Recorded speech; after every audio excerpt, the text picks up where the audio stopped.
హంగేరీ రాజకీయాల్లో కీలక పరిణామం చోటు చేసుకుంది.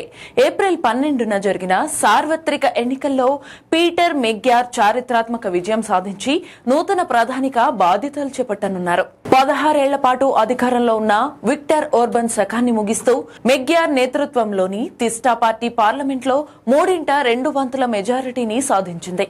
ఓర్బన్ హయాంలో ప్రభుత్వం అవినీతిలో కూరుకుపోయిందని, ప్రజాధనం దుర్వినియోగం చేస్తున్నారని మెగ్యార్ చేసిన ఆరోపణలు ప్రజల్లోకి బలంగా వెళ్లాయి.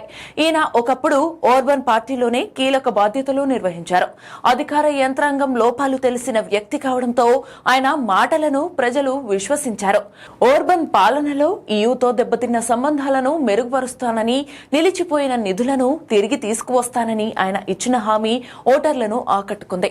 అలాగే హంగేరీలో పెరుగుతున్న ధరలు, క్షీణించిన ఆరోగ్య వ్యవస్థ వంటి అంశాలపై ఆయన దృష్టి సారించడం యువత, మధ్యతరగతిలో మద్దతును పెంచింది. అనూహ్య రీతిలో ఓటమి పాలైన ఓర్బన్ కు ఇటు రష్యా అధ్యక్షుడు పుతిన్, అటు అమెరికా ప్రెసిడెంట్ డొనాల్డ్ ట్రంప్ కు సన్నిహితుడుగా పేరుంది. ఓర్బన్ గెలుపు కోసం అమెరికా ఉపాధ్యక్షుడు జేడీ వాన్స్ స్వయంగా ప్రచారం చేశారు.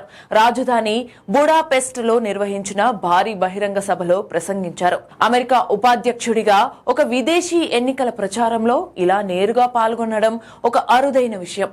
ఇక రష్యా కూడా ఓర్బన్ రేటింగ్ గట్స్ పెంచడానికి చేయాల్సిందంతా చేసింది. అతనిని ఒక బలమైన నాయకుడిగా చిత్రీకరించడానికి ప్రయత్నించిందని the Washington Post, Financial Times వంటి అంతర్జాతీయ మీడియా సంస్థలు పేర్కొన్నాయి. ఇక ఓటమి అనంతరం ఓర్బన్ భావోద్వేగ ప్రకటన చేశారు. ఈ ఫలితాలు మాకు చాలా బాధాకరమైనవి, కానీ ప్రజల తీర్పు స్పష్టంగా ఉందని వ్యాఖ్యానించారు. ఇక ఈ ఎన్నికల ఫలితంగా హంగేరీకే కాకుండా యూరోపియన్ యూనియన్, యుక్రెయిన్ భవిష్యత్తుకు అత్యంత కీలకం కానుంది. ఓర్బన్ ఓటమితో పాశ్చాత్య దేశాలకు మరింత బలం చేకూరింది. ఓర్బన్ అడ్డుకుంటూ వస్తున్న యుక్రెయిన్ కు ఇవ్వాల్సిన 90 బిలియన్ యూరోల రుణానికి ఇప్పుడు మార్గం సుగమం కానుంది. అలాగే ప్రజాస్వామ్య విలువల ఉల్లంఘన కారణంగా హంగేరీకి యూరోపియన్ యూనియన్ నిలిపివేసిన నిధులు కూడా విడుదలయ్యే అవకాశం ఉంది.